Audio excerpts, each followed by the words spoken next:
Hey everyone, I'm Debbie Henry, and this is your Hartwell Hustle. And you know what? It's been a little bit since we've been here, but it's summer and I was on vacation, but we are back. And I can't think of a better way to start the show than with the Hartwell Windchime Lady.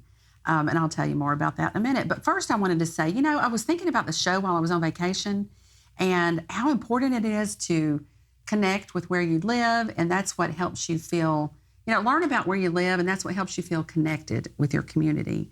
And I really think that the more you can learn, the more you can give back to your community. So today I'm so excited because we have Pam Evans, and if you've been around Hartwell, if you've gone to any of the events, pre-forts coming up, she is always there. She, like I say, she is the Hartwell Windchime Lady. That's, people know her as that.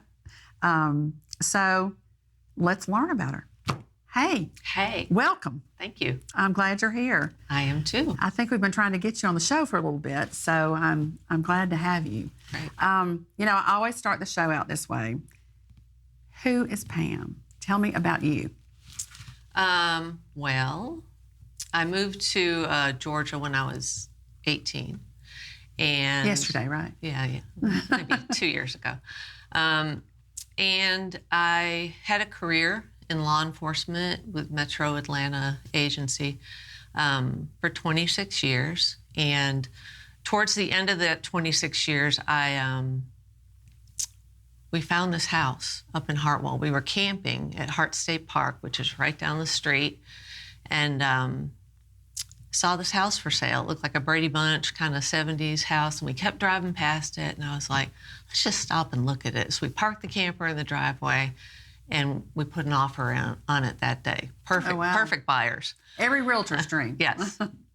And so for the first year, I tried to drive back and forth to Gwinnett to do my job, which I didn't realize at the time when we bought the house that it was almost 2 hours away from my work. So I did that for the first year, and then I was like, hey, I'm 55, I'm eligible to retire. So I did. And then it was me and my husband, Tim, and I needed something to do. So I had made wind chimes in the past, just for myself and for friends and stuff. So I had amassed all of these supplies, which I moved from house to house to house, and I didn't do anything with them for 10 years. And finally I was like, I'm gonna make some wind chimes. So I did, and that's how it all started.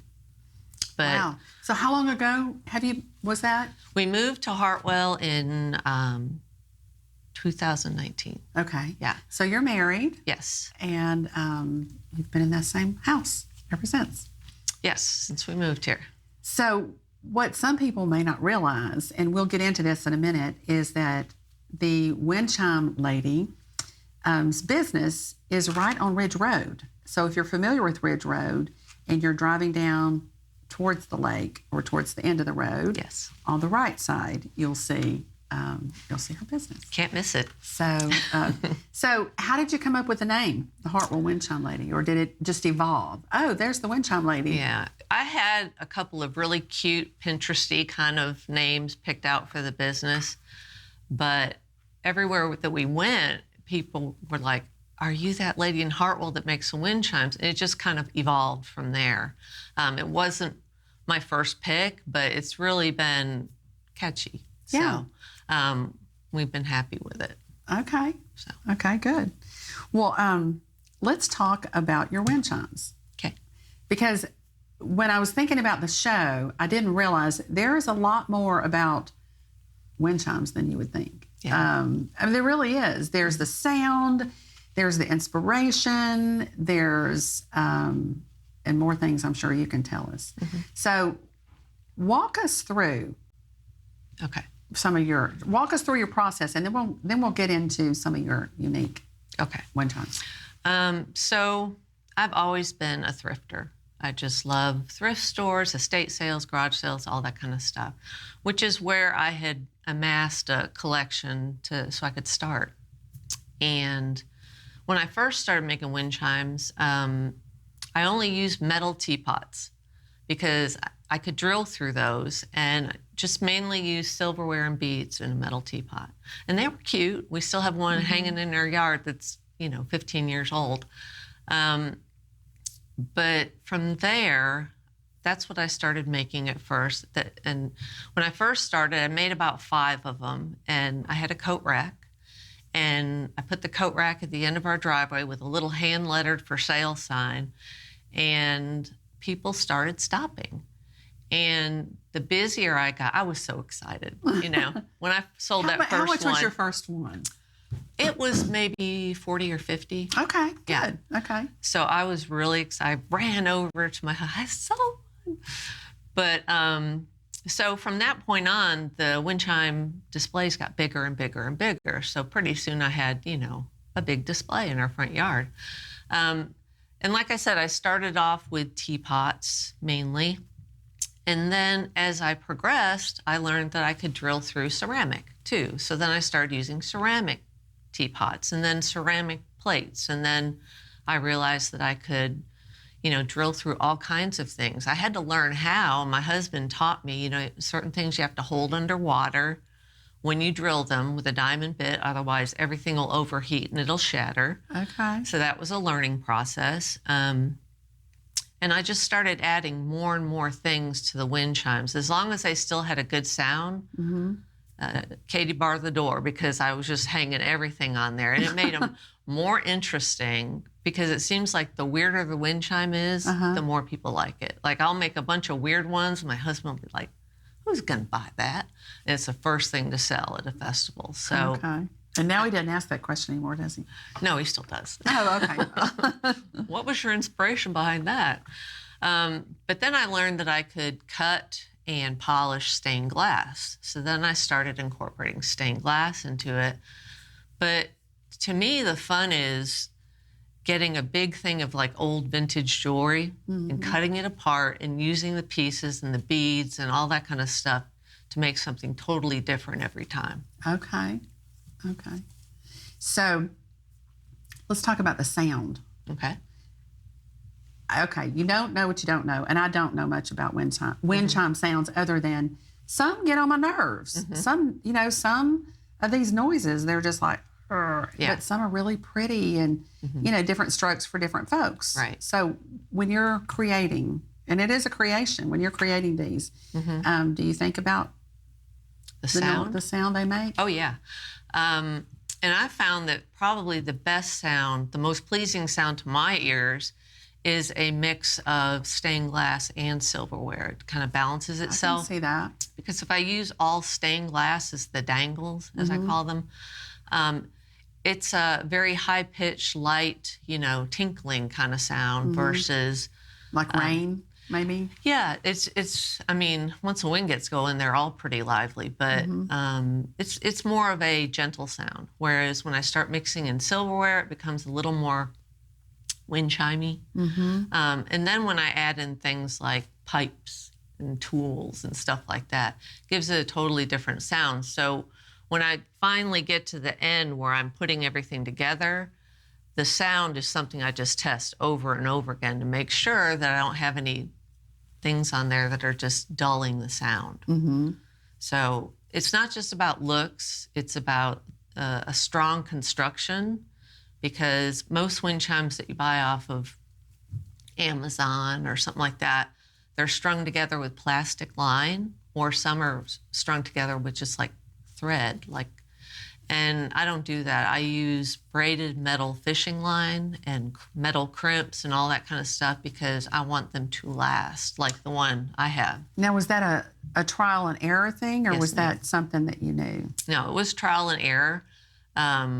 At first, we tried just like the fishing line, which it stretches and it breaks, once it gets exposed to the sunlight over and over again. Okay. So I started using the metal. And then I also use small chains and stuff like that. So they look delicate, but they're really made to be outside. And they hang outside at our house on Ridge Road until they sell. So okay. So you don't take them in every night. And I've wondered that when I've seen them. Now, when we had the 50-mile-an-hour winds a couple nights ago, My problem is that I have them packed in there so tight that they hit each other, which normally that wouldn't be a problem for anybody. So I thin them out when that's occurring. But other than that, rain, normal storms, they're fine. Okay. So what is the most unique in your, I want to know your favorite, not your most unique, but tell me the most unique first, and then let's talk about your favorite. Well, my most unique ones have probably been custom orders where people come to me and, give me a bag of seashells and say, my wife collected these on St. Simon's and I'd love to have a wind chime made for her 50th birthday. So I also collect driftwood. So I make driftwood ones and I put everything on there. And it turned out to be this huge wind chime. Wow. And he was so happy with it. And something like that would probably be the most unusual. My favorite kind are to take vintage kitchen things like colanders and ice cube trays and stuff. I've seen some of those that you've done. I love doing old kitchen stuff. Okay. But we have this one where I take big old colanders, and I call them redneck wind chimes, and I just hang anything on them. And they're very interesting. Like I hung a baby head on it, a doll baby head on one of them. My husband's like, like someone's gonna like it, But to me, that just the mix. I do some real simple ones, and I do some really complex ones, and So I mean, and that just made me think. Someone could buy one of these for a baby gift if you need a baby gift. Oh yeah. I know that sounds crazy, but someone really could, like rattles and that kind of thing. I use toys all the time. In fact, I brought one of the wind chimes that I made out of a toy. Sometimes they're vintage toys, like little xylophones and stuff, and sometimes they're Can you show dinosaurs. it to us? Oh, sure, yeah. This is, sorry about the clanking. Tractors are real popular in this area. I love this. Thank you. I love this. So I use the John Deere colors and got a little John Deere toy on here. And okay, if you're with John Deere and if you work for John Deere and you're out there, you need to be buying this. And it's so cute. People like to see the mix of toys on there, and that just hangs outside. It does. Or in a nursery, or in a whatever. Yeah, I try to tell people don't use them as mobiles above the crib because there's kind of a safety danger with that. Yeah. But they're really good on decoration. Like I found, I think it was an estate sale, some little ceramic baby shoes, and I made wind chime, and they sold quick for like baby showers and stuff. Okay. So people can commission you. Oh yes. So what's the strangest request you've had? I know I kind of put you on the spot there. Well, I haven't made it yet, but one man's wife was terminally ill, and he asked if he brought me the urn, could I make something out of the urn? And I was like, absolutely, you know. And she's still with us, so he was just kind of inquiring for ahead in the future. Right. And I thought that was really interesting. Well, and as you were talking a while ago, I thought that would be a great way to remember someone, that's passed, is to take some of their things, because you can't keep everything. Yeah. And when you have parents, you've always got those little things that mean nothing to anyone else. Right. But I think that would be. I do a lot of those where people bring me like grandma's old teapot or the family dishes, or just something, random. And if I can drill through it, I can make a wind chime out of it. So I get lots of custom orders. I didn't at first, but then when I started offering it, it's definitely been lucrative to do that. Right. Okay. And what's the furthest you've sent one of your wind chimes? Seattle. Okay. I haven't sent any overseas yet, but Seattle is the farthest. Okay. And I really don't have a website. I really just sell off of festivals, my front yard. That is so good. And Facebook. I use Marketplace and Facebook to get pictures of them out there, but. Well, we're going to pop up your Facebook Okay. Website, or not website, but your Facebook address on the screen so people will be able to find you that way as well. Okay. And I do need to get some marketing done. That is one of my goals for this next year, is to actually pay a professional just to do some marketing. But it's hard though. When you're by yourself, it's hard to do all of that, but it sounds like you're successful with what you're doing. Everyone says if you were on Etsy, you could make and I'm like, I'm not sure I want to be that busy. I'm pretty busy as it is. Right. So I haven't really gone in that direction, but I'd really like to get my Instagram moving, because some people, Facebook is, for old people. I hear that all the time. But Instagram is more, marketing oriented, I think. Well, and what I love about what you do is you've got those that you've made, but I think one of the things that makes you different is that you will, make it for the situation, or make it for, the person. Yeah. So, do you have any others you want to show us? I brought a couple. Another favorite of mine is taking vintage dishes. And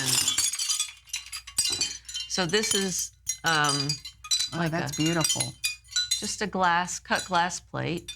And I had all these different colors of different textures, different colors of stained glass. So this is one that just has stained glass, basically. That's beautiful. So is that a piece of jewelry in the middle? It is. Okay. I love that added touch. Thank you. Now, what would that sell for? I think I had this one at 50. Okay. Yeah. They range. I mean, they start the small ones at 20, but they go up to 100 plus, depending on how detailed they are. Right. I try not to price them according to how much time it takes me, because time is just time. Yeah.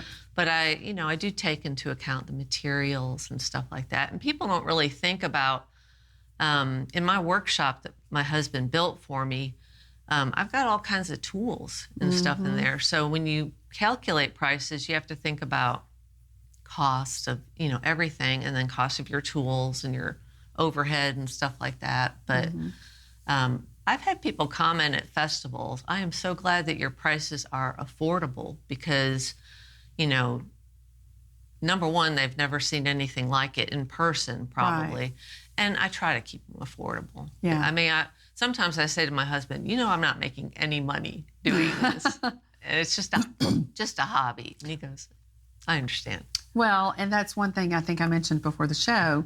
But I know the short time I've known you, that you love what you do, and you pour yourself into it, which is what I love. And I think that's one of the things that makes you different is it's a passion, and when you have a passion, you really can't sit down and go, okay, it's, this much per hour, this much. You just can't do that. Yeah. The gratitude comes when you see someone that buys it and they love it. That's one of our favorite things. My husband always comments on it when we're at festivals. And most of my clients are women. Most of the customers are women. And he just likes to watch them. When they walk around our display, they're like, and when they, just the look on their face, and they're always like, I've never seen anything like this. So that is very gratifying to me, because sometimes with festivals, you can go and there's like 10 people making soap, and it's nice to just be the only one there that's selling what I sell.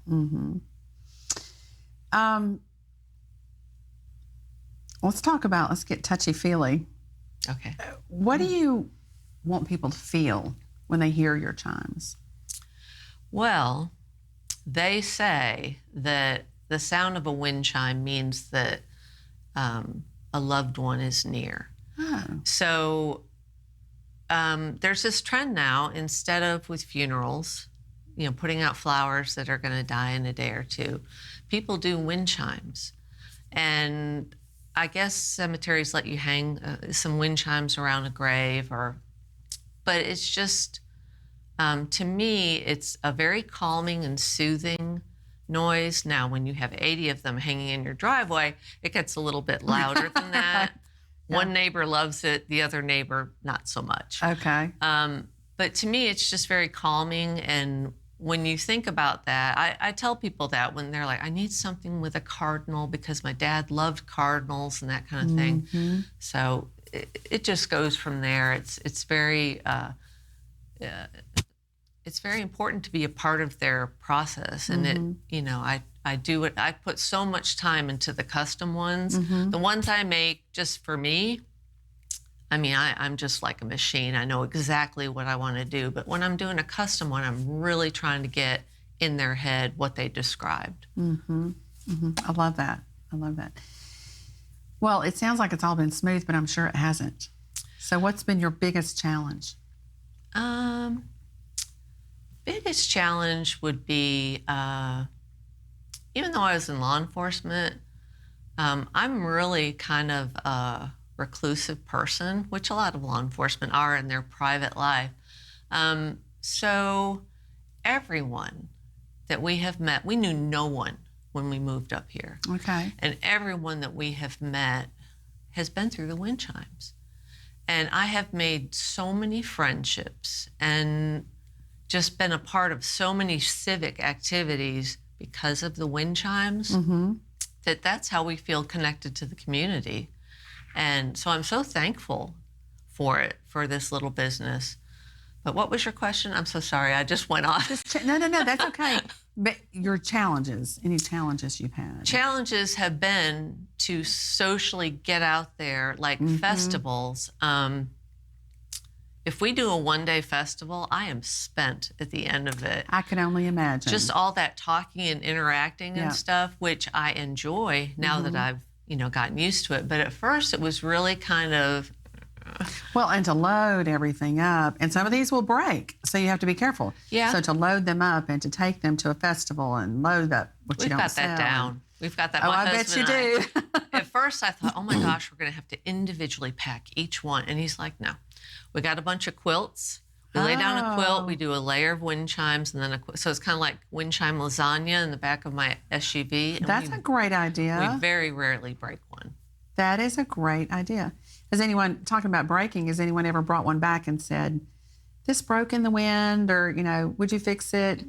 All the time. Oh, really? And I mean, they're very weather hardy, but like a couple days ago, we just had 50-mile-an-hour wind gusts out of the blue. And people were like, I couldn't get it in time. And I'm like, just bring it by. And I've modified my approach to making them that I can easily replace and repair and just hand it back to them and say, it's very rare that I'm just like, yeah, we're just not gonna be able to do anything with this one. But so I can fix them pretty easily. So I've got two that people have called me about, and they bring them in, and I call it, the first fix is free. Hopefully you won't need another one. But sometimes the glass will chip. Weird question, but if your wind chimes could talk, what would they say? I know, y'all. I mean, I know I'm kind of weird. And if you don't have an answer for that, that's fine. I just... they were made with love. Yeah, and they're kind of mystical. I think wind chimes are kind of mystical in that, I think they're different. They mean different things to different people, and the sounds do make different people think different things or There's feel definitely different a preference. things. I mean, people come in and I tell them, they're hardy. Go ahead and jangle them because you need to hear, because sometimes there's no wind. Is there a sound you've not mastered yet that you want to? Well, people ask me all the time to repair, those really big wind chimes with the pipes and stuff like that. Those are strung together so specifically that I can't fix those. So, and I don't really want to learn how, because that's not my thing. If somebody, like a lady brought me a wind chime the other day, and she's like, my sister gave this to me. I know it's not what you did. Can you fix it? And I definitely will do that. But nothing really I can think of other than just made with love. And Yep. Where do you see your business going? Right where it's at. Oh, that's a great answer. I'm really happy where it's at, and it's easy the way we have it set up. We only do festivals that are like a maximum of an hour away. Okay. Because we have 7 rescue dogs, and they're seniors. And You have 7. We have 7. and we have chickens, and we have cats and stuff like that. So I'm like we are crazy animal rescue people. Yep. So we really can't be away for like these 2 and 3 day really great festivals. We can't do those. Well, and that answers my next question, because I was going to say, what happens when you go out of town to all your Windchimes? But you really don't go out of town if you've got all those animals. Okay. And like if we go somewhere, I mean, we leave them hanging out overnight, and we're on the honor system. I've got a sign up there that says, pick out what you want and call me. Because I don't want people, oh, I'd really like to get it, but she's not here right now. Right. We have had no problems with people, you know, knock on wood. Yeah. No one's stolen anything. It's just been such a positive experience. Right. Love this small town because it's just so welcoming. Do you sell mostly to locals? South Carolina and Georgia, I would say, because we're so close to South Carolina. But, you know, it's really all over. People contact me on Facebook because they saw a picture and stuff like that. Okay. Well, I want to thank you for coming today. And again, we are going to put Pam, the Hartwell Windchime Lady, information up so that you can see it and you can get in touch with her. And then I wanted to give you a gift. Oh. That I made just for you. Yes.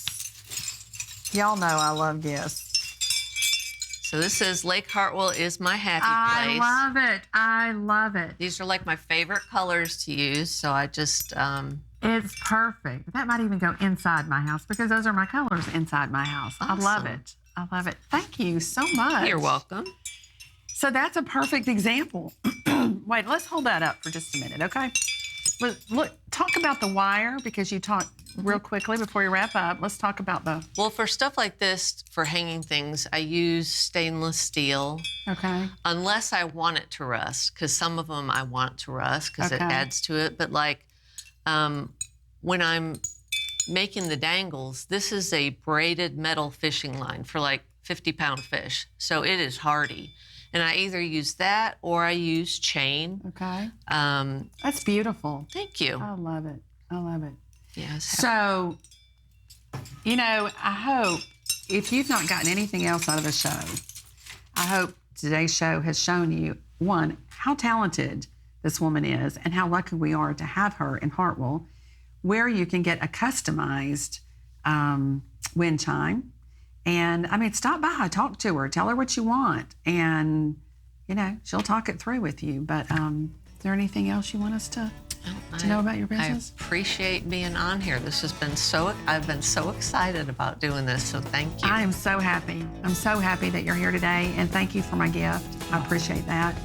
And thank you for watching, and this is your Hartwell Hustle. I'm Debbie Henry, and I look forward to seeing you next time.